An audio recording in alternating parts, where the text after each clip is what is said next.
आज हम बात करेंगे हेपेटाइटिस के बारे में। तो बेसिकली जो हेपेटाइटिस है ये एक जनरल टर्म है।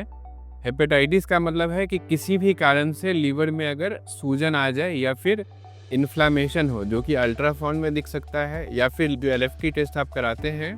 उसमें आपको दिख सकता है कि लीवर का एंजाइम बढ़ा हुआ है, एएसटी, एएलटी या फिर बिलिरुबिन बढ़ा हुआ है।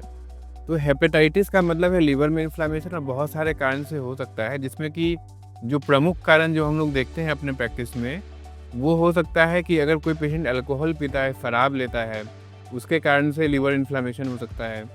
कुछ क्रॉनिक हेपेटाइटिस वायरसेस हैं, जैसे कि क्रॉनिक हेपेटाइटिस बी वायरस या हेपेटाइटिस सी वायरस, जिसके कारण कि लंबा इन्फेक्शन लीवर में हो सकता है, जो कि आगे चल के लीवर खराब, लीवर कैंसर भी डेवलप करा सकता है। इसके अलावा कुछ एक्यूट वायरल हेपेटाइटिस वाले वायरस हैं, जैसे कि हेपेटाइटिस ए वायरस और हेपेटाइटिस ई वायरस, जो कि सेल्फ लिमिटिंग तो होते हैं लेकिन काफ़ी सारा सिम्टम पेशेंट को करा सकते हैं और हो सकता है कि जॉन्डिस वगैरह काफ़ी हो जाए और पेशेंट को एडमिशन तक का ज़रूरत भी पड़ सकता है। बहुत सारा मेडिकेशंस जो होते हैं, जैसे कि हम लोग ओवर द काउंटर मेडिकेशंस कुछ ले लेते हैं, आयुर्वेदिक या होम्योपैथिक कुछ चूरन वगैरह खाते रहते हैं, वो भी एक कारण है जिसके थ्रू कि लीवर एंजाइम एलिवेशन हो सकता है, हेपेटाइटिस हो सकता है। आजकल बहुत कॉमन है कि फैटी लिवर, खासकर जो डायबिटीज़ के पेशेंट हैं जिनका वेट ज़्यादा है और उनमें अगर फैटी लिवर डेवलप करता है तो उसके कारण भी हेपेटाइटिस हो सकता है। इसके अलावा कुछ और रेयर चीज़ें हैं, जैसे कि ऑटोइम्यून हेपेटाइटिस है, जिसके कारण भी लीवर में सूजन और इन्फ्लामेशन हो सकता है। कभी भी अगर पेशेंट को वॉमिटिंग बहुत ज़्यादा हो रहा हो, आँख पीला दिख रहा हो, पेशाब में पीलापन नज़र आ रहा हो, पेट में दर्द हो रहा हो, खासकर पेट के दाहिने अपर हिस्से में, ऊपर वाले हिस्से में अगर दर्द हो रहा है तो उनको सोचना है कि हेपेटाइटिस हो सकता है। या फिर खाना पचने में दिक्कत हो रहा हो, उल्टी बार बार हो रहा हो, तो उस केस में भी लीवर रिलेटेड समस्या या लीवर इन्फ्लामेशन या लीवर हेपेटाइटिस जो होता है वो आप मान सकते हैं। तो जो हेपेटाइटिस होता है उसका इलाज जो होता है वो डिपेंड करता है कि आपका कारण क्या है और किस स्टेज में आपका लीवर का डैमेज हुआ है और पेशेंट का कंडीशन कैसा है। अगर पेशेंट ठीक है, उसको अगर बहुत ज़्यादा समस्या नहीं है,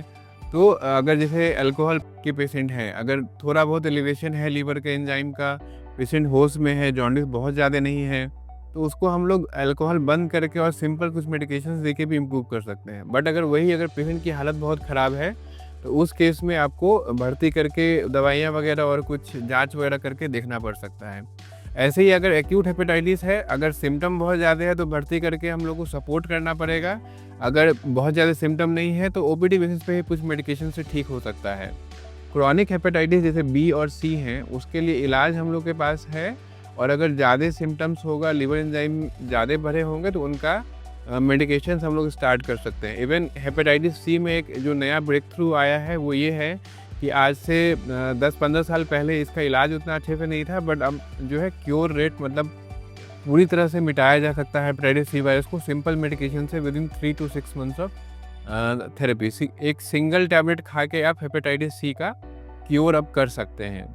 इसके अलावा जो फैटी लिवर है उसके लिए हम लोग को वेट लॉस, रेगुलर एक्सरसाइज, तला भुना कम खाना और कुछ मेडिकेशंस के थ्रू कंट्रोल किया जा सकता है। और जो भी बीमारी बेसिकली जो अंडरलाइंग बीमारियां होंगी उसके हिसाब से ट्रीटमेंट होता है, बट ये देखना ज़रूरी है और वो हम लोग ही एसेस कर सकते हैं कि क्या पेशेंट को बहुत ज़्यादा दिक्कत तो नहीं है, क्या पेशेंट को सिर्फ दवाइयों से काम चल जाएगा या फिर भर्ती करके कुछ इलाज करना पड़ेगा। तो हमेशा जब भी आपको इस तरह के सिम्टम्स हो जो कि सजेस्ट करती हैं कि हेपेटाइटिस है, आपको गैस्ट्रोएंटरोलॉजिस्ट से मिलना है और हो सकता है कि कुछ सिंपल दवाइयों से भी ट्रीटमेंट हो जाए, बट ये जानना कि किस लिए है